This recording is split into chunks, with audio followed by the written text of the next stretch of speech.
ఇంకా తర్వాత మీరు అందరం చూస్తున్నది పీపీపీ అని పేరు పెట్టి ముద్దు పేరు, ఇంకోటి ఏదో P4 అన్నారు, అదేమైందో తెలియదు. ఆయన ప్రైవేటు వాళ్ళే సేవలు చేస్తారు, ప్రైవేటు వాళ్ళతోనే అత్యుత్తమ సేవలు అందుతాయని చంద్రబాబు నాయుడు గారు ఒక కొత్త సిద్ధాంతం కంటే ఆయన నమ్ముతున్న సిద్ధాంతం అది అధికారంలో లేనప్పుడు చెప్పడు, అధికారంలోకి వచ్చినాక చెప్తాడు. అధికారంలోకి వచ్చాక ఇదే మీకు మంచిదని చెప్తాడు. ఈరోజు కూడా అదే చెప్తున్నాడు. పీపీపీ విధానంలో మేము అప్పచెప్తున్నాం అన్నాడు. బాగానే ఉంది. జగన్మోహన్ రెడ్డి గారు కన్నా కన్స్ట్రక్షన్ పూర్తి చేయకపోతే కేవలం ప్రణాళిక పరంగానే ఇట్లా చేస్తే బాగుంటుంది అనుకుంటే, అయ్యా మేము అది చేయలేము, ఎందుకంటే అది కష్టము, ఏదో చెప్పొచ్చు, నువ్వు సాకులు చెప్పచ్చు. నీకు 5 కాలేజీలు పూర్తి చేశాడుగా, అడ్మిషన్లు జరిగాయి, కంటిన్యూస్ నడుస్తున్నాయి. ఇంకో 2 ఇంకా పూర్తి చేశాడు, ఇంకో 3 ఫైనల్. అంటే 10 కాలేజీలు ఆల్మోస్ట్ అయిపోయాయి. నువ్వు ఎందుకు ఆపాల్సి వచ్చింది? కొన్ని ఫైనాన్షియల్ ఫైనాన్షియల్కి సంబంధించి ఎక్కడెక్కడి నుంచి తీసుకోవాలనేది కూడా ఏర్పాట్లు చేశారు. నీకు కావాల్సిన మనసు ఉండాలి. ఆ మనసు ఈయనకు లేదు. దానివల్ల ఏం చేశాడు? పీపీఐపీ అనేది అత్యుత్తమమైంది అని అంటున్నాడు. ఈరోజు కూడా దాని మీద మాట్లాడినట్టున్నాడు ఆయన వచ్చేసి. ఎక్కడైనా ఒకటే, ప్రైవేటు ఎవరైనా సరే, ఆయన తన హెరిటేజ్ అయినా సరే, చంద్రబాబు నాయుడు గారు ఉచితంగా చేయడానికైతే చేస్తారా?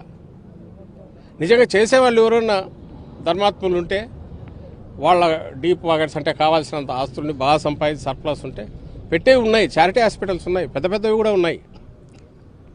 బట్ వాళ్ళు సొంతంగా పెడుతున్నారు.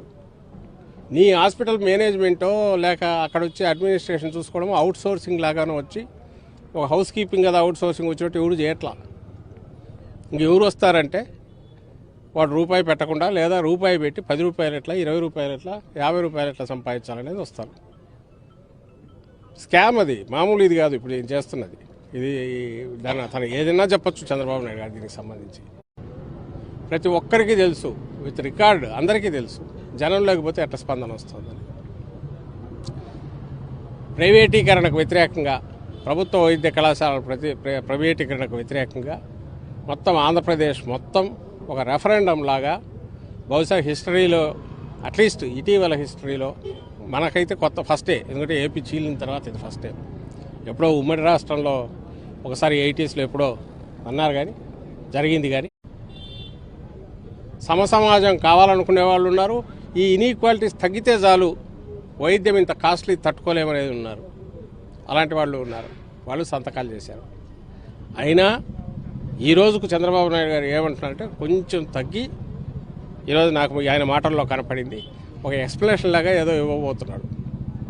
అదేదో అంట పెద్దవి ప్రభుత్వం అనే ఉంటుందంట, చిన్న లెటర్లో ఎక్కడో ఉంటుందంట. అది నువ్వు పెట్టకపోయినా ఏముంది, మొత్తం వాళ్ళకి ఇచ్చినాక ల్యాండ్ ఇస్తే మొత్తం హాస్పిటల్ అన్నీ ఇవ్వడంతో పాటు హాస్పిటల్ శాలరీస్ ఇప్పుడు కొత్తగా 2 years పే చేస్తామంటున్నావు. నువ్వు ల్యాండ్ ఇచ్చి బిల్డింగులన్నీ నువ్వు ఇచ్చి 2 years శాలరీస్ పే చేసి నువ్వు ఎందుకు నడపలేవు నాకు అర్థం కావట్లా. అంటే ఇప్పుడు ప్రభుత్వ కర్నూలు కానీ, తిరుపతిలో ఉన్నది కానీ, వైజాగ్లో ఉన్నది కానీ, ఎక్కడ ఉన్నాయి ఇవన్నీ నడవట్లేదా? ఎందుకు? జగన్మోహన్ రెడ్డి గారు వచ్చాక తిరుపతిలో స్టార్ట్ చేసిన చిన్నపిల్లల హార్ట్ సర్జరీస్కి సంబంధించి పెట్టిన సూపర్ స్పెషాలిటీ ఆసుపత్రి, అది నడవట్లేదా? ది బెస్ట్ సర్వీసెస్ ఎక్కడ ఉన్నాయంటే అక్కడ నుంచి వస్తున్నాయి. స్టూడెంట్స్ ఏ కాలేజీలో కోరుకుంటున్నారు?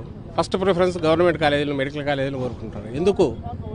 అక్కడికి వచ్చే పేషెంట్లు కానీ, అక్కడ డెడికేటెడ్గా ఉండే సర్వీసెస్ కానీ ఉన్నట్టే కదా ఆయనకు, చంద్రబాబు నాయుడు గారికి.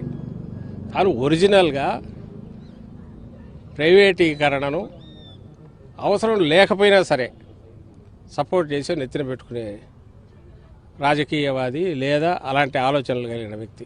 అది అన్నిట్లో కనపడుతుంది మనకు. ఫస్ట్లో ఎప్పుడో టూరిజమే బెస్ట్ ఈజం అనడం, సిద్ధాంతాలు ఏమి ఉండవు, 4 రూపాయలు ఎట్లా సంపాదించాలనేది, ఇలాంటివన్నీ ఫస్ట్ నుంచి బయట. అప్పుడు క్రూడ్గా వచ్చేవి, ఇప్పుడు కొంచెం పాలిష్గా కొత్తగా నేర్చుకుంటున్న పడికట్టు పదాలతో ఎక్స్ప్లెయిన్ చేయాలని చూస్తుంటాడు. పీపీపీ అని, P4 అని, P3 అని, ఇలా రకరకాల మాటల్లో.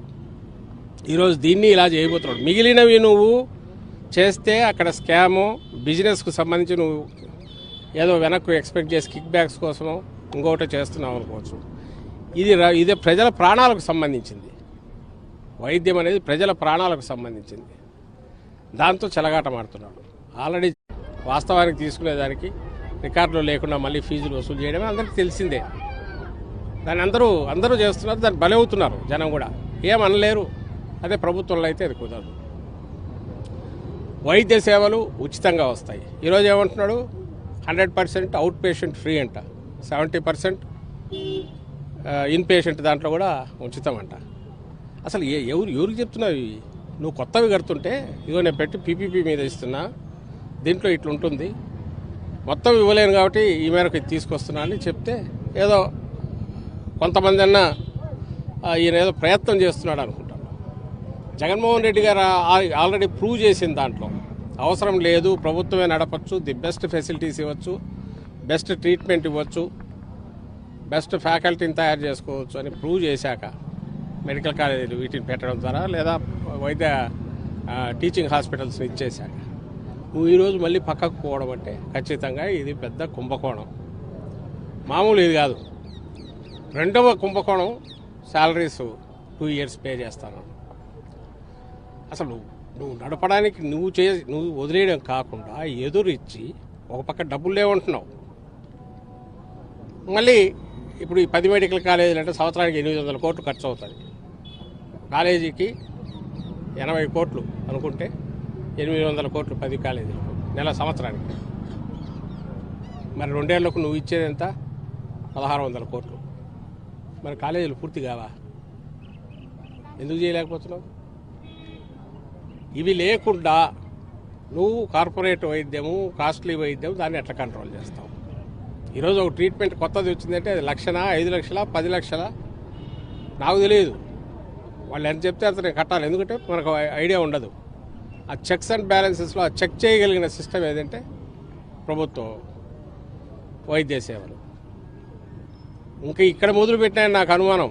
ప్రైమరీ హెల్త్ కేర్కి పోతాడు, ఆల్రెడీ పోతున్నాడు. ఇంతకుముందు గిడాలు ఏదో పెట్టేసి ఒక్కొక్క సర్వీసెస్ అని చెప్పి హెల్త్ రిలేటెడ్ వైద్య సేవలన్నిటికీ ఛార్జీలు వసూలు చేశాడు. అయితే ఇప్పుడు కూడా మళ్ళీ పెడుతున్నాడో మరి తెలియదు.